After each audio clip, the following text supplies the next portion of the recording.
Two names built the American gun: Colt and Remington. You know their legends: the Peacemaker, the Rolling Block, the 1911. But behind those legends lie the guns they wanted you to forget. Weapons that beat their famous rivals in tests and lost anyway. Prototypes buried by a lost patent, a canceled contract, a war that ended one season too soon. One was so secret the government burned nearly every example. Tonight, we count down 20 forgotten guns Colt and Remington built. Guns history erased. Which one deserved to survive most of all? The countdown begins right now at number 20. Number 20 is the six gun that dared to challenge the most famous revolver in the West, and lost so completely that almost no one remembers it ever tried. When Colt's Peacemaker swept the frontier after 1873, the old house of Remington at Ilion answered with a big-frame single action of its own, the Model 1875, a handsome, hard-hitting revolver built on the bones of its Civil War New Model Army, and told apart by the steel web beneath its barrel. It was as sturdy as the Colt, some swore sturdier, and it sold for about $12.50. But Colt had a 2-year head start, and the Army's contracts already in hand, and Remington was left scrambling for the scraps.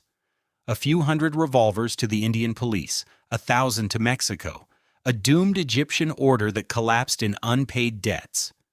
Fewer than 30,000 were ever built before the gun, and the family firm behind it slid into bankruptcy in the late 1880s. The outlaws knew it. Frank and Jesse James rode with the Remington, and Buffalo Bill owned one. Yet history handed the whole shining era to the Colt, and the revolver that had looked the Peacemaker dead in the eye simply vanished into its dust, beaten by 2 years and a legend. Say the words, Colt of the Old West, and no one alive pictures a shotgun. Yet for one brief decade, the Hartford house built some of the finest side-by-sides in America. Beginning in 1878, Colt turned out the Model 1878, an exposed hammer double gun made to stand toe-to-toe with the celebrated Parkers, and followed it in 1883 with a sleek, hammerless design at the very cutting edge of the age. They were beautifully made and beautifully expensive. The hammerless listed at better than $50 in the Sears catalog when a plain Parker sold for far less. Colt built roughly 23,000 of the hammer guns, chambered anywhere from 8 to 12 gauge, and sold them to sportsmen who wanted the Colt name on a fowling piece. But the specialist houses owned the shotgun trade, and Colt, at its heart, was a revolver company.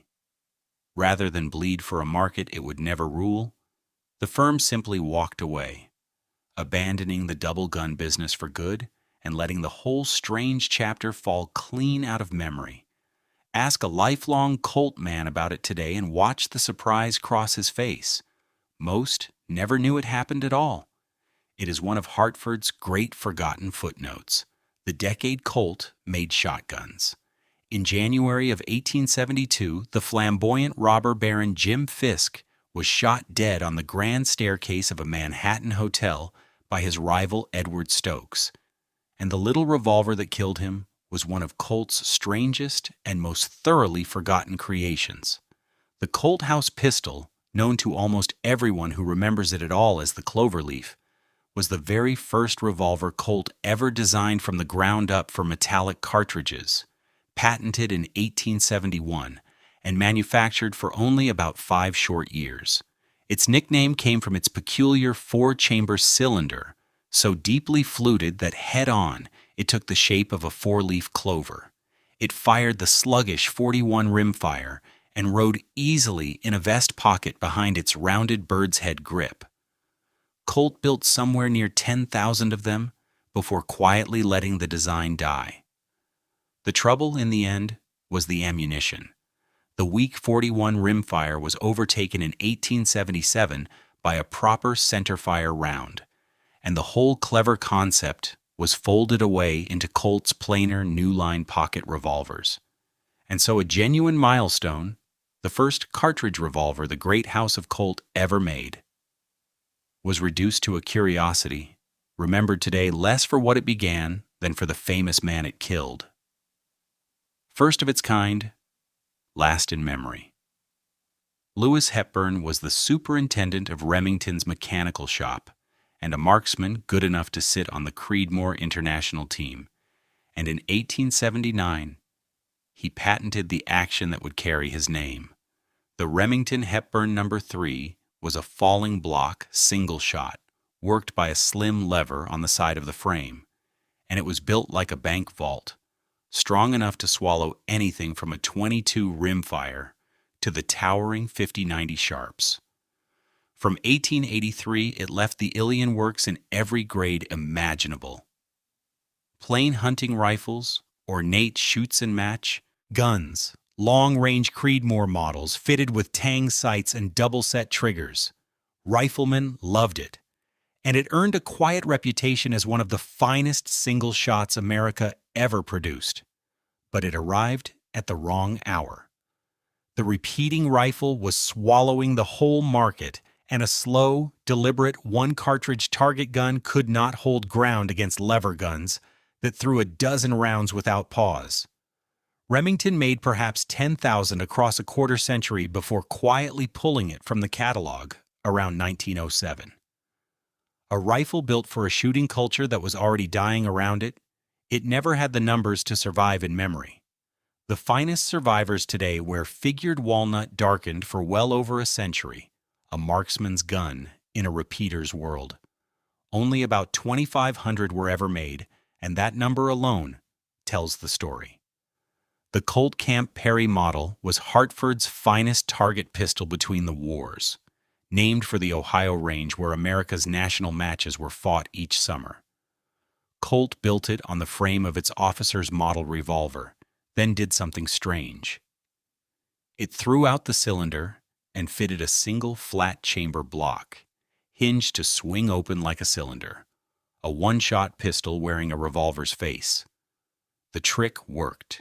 With barrel and chamber machined as one piece, there was no cylinder gap to bleed accuracy, and match shooters swore by it on the slow fire line. Colt advertised it from 1920 and began real production in 1926, chambered in .22 long rifle only, but it never caught on. The first year moved fewer than 200. Even its best year barely cleared 700, and by the mid-30s, sales had fallen to a trickle of 24. When war came in 1941, Colt's military contracts swept the target pistols off the bench for good. A gun that could outshoot almost anything on the range was simply too slow, too specialized, too quiet to sell. Today, it is among the rarest Colt cartridge arms ever cataloged. Collectors now pay small fortunes for the pistol that Colt could barely give away. Precision was never the problem. Under the barrel of the Remington Rider magazine, pistol ran something almost no American handgun of its day carried.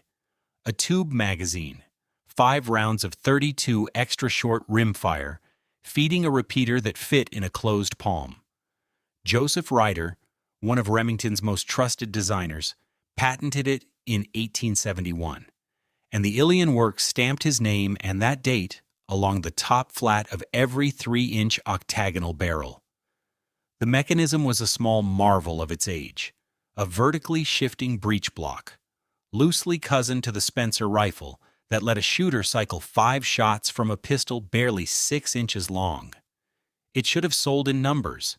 Instead, it was crushed by a gun from the same factory, Remington's Model 95 Double Derringer, bigger and simpler, and chambered for a heavier round, outsold the Rider by roughly 10-1. And buyers saw little reason for a fussy 5-shot .32 when 2 barrels of .41 rode in the same vest pocket. Remington made fewer than 15,000 before dropping it around 1888, most of them engraved, almost none of them remembered. One of America's only tube magazine pistols, beaten quietly in its own catalog.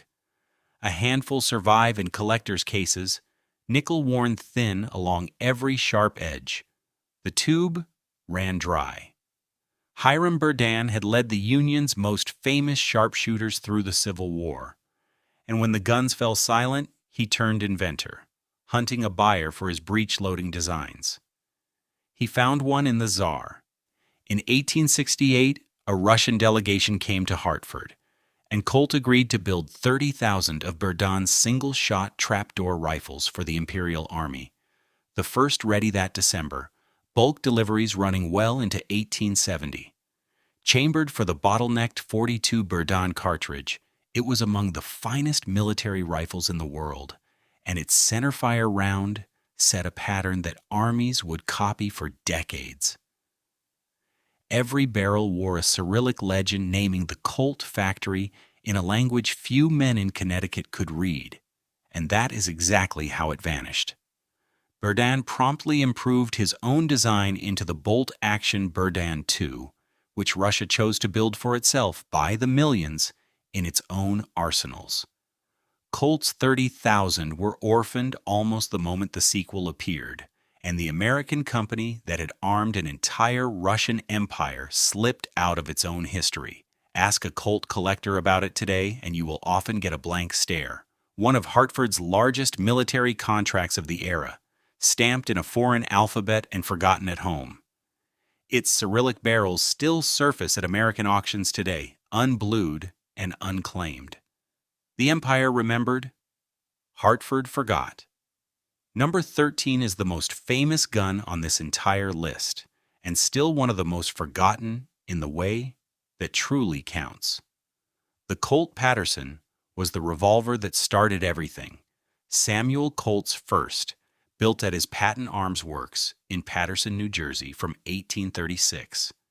It was a genuine marvel, a 5-shot repeater in 28 and later 36 caliber at a moment when nearly every other man on the frontier carried a single shot.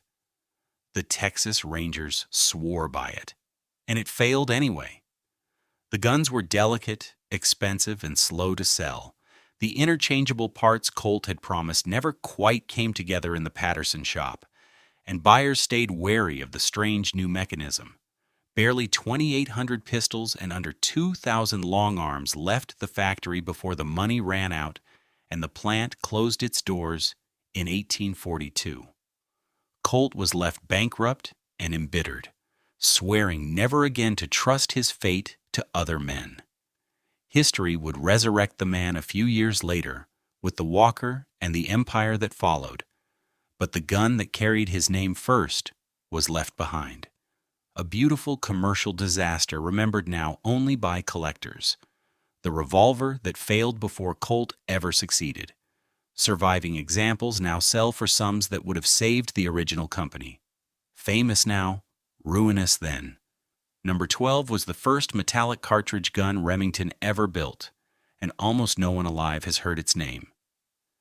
The Zigzag Derringer, Remington's own advertisements called it Elliot's Pocket Revolver, was a 6-barrel pepper box in 22 short, designed by the dentist-turned-inventor William Elliot on patents from 1858 and 1860. Its name came from the crooked grooves cut around the breech end of the barrel cluster. A small stud rode those grooves so that each push of the ring trigger indexed the next barrel and cocked the hammer hidden in the grip. It was clever, compact, and far too delicate to last. The mechanism was fragile enough that Remington built it only through 1861 and 62, and Elliot had already replaced it with a simpler repeating pistol before the whole run was even assembled. Fewer than 1,000 were ever finished at the Ilion factory, and patient study today has traced barely 140 survivors. It was the seed of everything Remington's handgun line would later become, and it was abandoned almost the moment it was born, discarded by its own maker, a first attempt buried by its own successor before it ever drew breath. Most were lost or broken long ago, their delicate actions too frail to endure, obsolete before it was finished. Before the revolver that made his name, before Patterson, there was this. The Colt First Model Ring Lever Rifle was the very first firearm Samuel Colt ever manufactured, built at the Patterson Works beginning in 1837, months before the pistol most people wrongly call his first gun. It was a cap-lock, revolving rifle worked by a small ring set ahead of the trigger. Pull the ring and the cylinder indexed and the hidden hammer cocked, all in a single motion. It was clever, and it was troublesome, complicated enough to jam and fail out in the field. Even so, the United States Army bought 50 of them to carry against Seminole warriors in the swamps of Florida during the Second Seminole War, one of the earliest military trials of any Colt repeater. Barely 200 of the first model were ever finished, and perhaps 500 of the second, before production ended in 1841. It is the rarest gun the Patterson Company ever built, and the true beginning of the entire Colt story. Yet it is the Patterson revolver, not this, that history crowned as the first, the quiet gun that came before the legend. 50 rifles went to Florida. Almost none of them came home. Colt's first and least mourned. This is the one gun on the entire list you have almost certainly seen before. And that is exactly the trick of it. The Colt Model 1877 was Hartford's first double-action revolver, sold as the Lightning in '38, the Thunderer in '41, and the barely remembered Rainmaker in '32. Nearly 167,000 left the factory between 1877 and 1909, and the little pistol rode into legend on famous hips. Billy the Kid carried a Thunderer to his death. John Wesley Hardin favored them. Doc Holliday tucked one beside his Peacemaker. What history erased is not the gun, but the truth about it. The Model 1877 was a mechanical disaster. 54 parts and 5 delicate flat springs crammed into a small frame, an action so fragile that its trigger spring routinely shattered and dropped the gun to single action. Period gunsmiths dreaded it. Modern ones still refuse to touch it. It was never even rated for smokeless powder. We remember the outlaws and forgot that their celebrated revolver was a lemon, beautiful and broken, carried because it looked like a Peacemaker and photographed like a legend. The most famous gun nobody will admit was junk. The Cincinnati distributor Benjamin Kittredge coined those thunderous nicknames, and marketing did the rest, for the gun sold on drama and never on durability. For 2 decades, it limped along beside Colt's own far better double actions. The legend was a lemon. General George Patton, a man who owned nearly every fine pistol of his age, kept a Remington Model 51 close, and he had his reasons. Designed by the brilliant John Peterson and built at Ilion from 1918, the little automatic was one of the finest pocket pistols ever made. A hesitation-locked action that fed smooth and pointed in the hand like an extension of the wrist. Firearms writers adored it. It cost about $36 in 1919, dropping to $25 when the .32 version arrived. And that was part of the problem. It was simply too expensive and too refined for its own market. Priced well above the Colt pocket pistols it competed with, sold by a company famous for long guns, into an America that still trusted revolvers over any automatic. Remington built roughly 65,000 and ended production in 1926, the design quietly abandoned. Peterson's genius was real, but genius was not enough. The market wanted cheap and familiar, not elegant and dear. A pocket masterpiece nobody could sell. Patton, who could carry any pistol he pleased, trusted its quiet reliability, and that alone should have carried its name. Now the survivors sit in collectors' drawers, invisible to almost everyone else. Too fine, too dear, forgotten. William Mason and Charles Brinkerhoff Richards had already built Colt's first double-action revolver. In 1878, they made it bigger. The Model 1878 Frontier was Colt's first large-frame, big-bore double-action revolver, chambered at last for the man-stopping rounds the Frontier respected. 45 Colt, 44-40, and a dozen more. On paper, it was everything the little 1877 should have been. The proven front end of the Single Action Army married to a 6-shot double-action frame. Roughly 51,000 were built between 1878 and 1907, including a batch of 4,600 with strengthened springs and enlarged trigger guards sent to arm the Philippine Constabulary under General Henry Allen in 1902. And still, it never caught.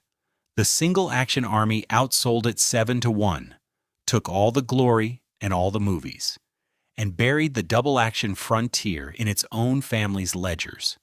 Worse, the gun simply was not good enough. Its long, hard double-action pull made it clumsy to shoot well. So the revolver that should have carried Colt into the modern age was beaten from inside the catalog and out. A better idea, undone by its own execution. 6 more years would pass before Colt solved the double-action revolver with the swing-out cylinder of the Model 1889, and by then the Frontier already looked like a clumsy first draft. Today, it turns up unread and unloved. The Colt nobody quotes. Number 7 is the most important rifle almost no American has ever heard of. When you picture a Lee, you picture the British Lee Enfield, the rifle that armed an empire for half a century. But the man who designed it was James Paris Lee, and the United States Navy adopted his box magazine bolt action in 1879, a full decade before Britain did. The Remington Lee carried the first successful detachable box magazine ever fitted to a military rifle, arguably the most modern gun in the world until smokeless powder arrived. The first 300 were begun by Sharps. When that company collapsed, Remington finished them at Ilion and built the rest. 1,000 for the Navy in 45-70, hundreds more for the Army, thousands for China. Then history took the credit and handed it to England. Lee carried his design across the Atlantic, where it became the Lee Metford and the Lee Enfield, and the American original, the true ancestor of the most famous bolt gun of 2 world wars, was passed over for the Krag in 1892 and forgotten in the country that built it first. Remington could barely promote it. Its great salesman, Samuel Remington, had died, and the finest rifle in the world reached the market with almost no voice behind it at all. The Enfield's forgotten American father. Only 6,043 were ever built, across a mere 2 years, and there has never been another like it. The Colt Burgess was the one and only lever-action rifle Colt ever made. The company of the revolver stepping boldly onto Winchester's own ground. Designed by Andrew Burgess, a firearms inventor who was also a noted photographer, and chambered in 44-40 to match Winchester's own cartridge, it was in several ways the better gun. A stronger toggle action, a cleaner receiver, a smoother loading gate than the vaunted Model 1873. Then, in 1885, Colt simply stopped. According to the legend, Winchester paid Hartford a quiet visit, displaying a prototype revolver of its own, and the 2 giants struck a gentleman's agreement. Colt would abandon lever guns, Winchester would abandon revolvers, and each would keep its kingdom. The truth has never been confirmed. Colt may simply have realized it could never catch Winchester's lead. Either way, the finest lever rifle Colt ever built was killed in its cradle by a handshake nobody wrote down. Whatever the true reason, Colt turned instead to its lightning slide-action rifle and surrendered the lever market to Winchester for good. Colt never tried again. Number 5 could take a man's hand off. The Colt Model 1855 revolving rifle was Samuel Colt's boldest idea. His revolver stretched into a long gun, a rotating cylinder feeding 5 or 6 shots down a rifled barrel at a time, when nearly every soldier around him carried a single-shot muzzle loader, built on Elisha Root's side hammer. Designed and made from 1855 to 1864, it was, on paper, among the most advanced rifles in the world. And in 1855, it became the first repeating rifle ever adopted by the United States military. Then reality arrived. Hot gas and burning powder blew from the cylinder gap straight across the shooter's supporting hand, and worse, a single spark could touch off every chamber at once. A chain fire that could maim or kill the man holding it. Soldiers feared it. Some were ordered to load only a single chamber at a time. The first American repeating rifle was simply too dangerous to keep. It promised a soldier 5 times the firepower of the man beside him, and delivered 5 times the risk instead. It fired forward and backward at once. The Remington Keen was the first bolt-action rifle Remington ever built, and it nearly destroyed the company. Designed by James Keen and produced at Ilion from 1877, it was a genuinely clever repeater. A turn bolt fed from a tube magazine, wearing a dummy hammer on the bolt to reassure officers who distrusted the newfangled action. Remington offered it to the Army, which chose the Winchester Hotchkiss instead. The Navy bought just 250, and the Interior Department 600 carbines to arm reservation police out west. Barely 5,000 were ever made. But the tooling had cost a fortune the company did not have, and the slow sales of a rifle almost nobody wanted helped drag Remington into receivership in 1886. James Keen himself died in 1880. Just as his life's work finally reached production. Remington's first bolt gun helped bankrupt Remington. Hollywood prop masters later loved its odd, futuristic lines, but the men of its own age simply would not buy it, a first that nearly finished the firm. In the summer of 1896, John Moses Browning walked into the Colt factory in Hartford carrying 4 automatic pistols, and American firearms were never the same again. The result was the Colt Model 1900, the first automatic pistol Colt ever built and the first gun ever chambered for Browning's new .38 ACP cartridge. A true self-loader in a country that still swore by the revolver. Only about 4,274 were made between 1900 and 1902. It was brilliant, and it was flawed.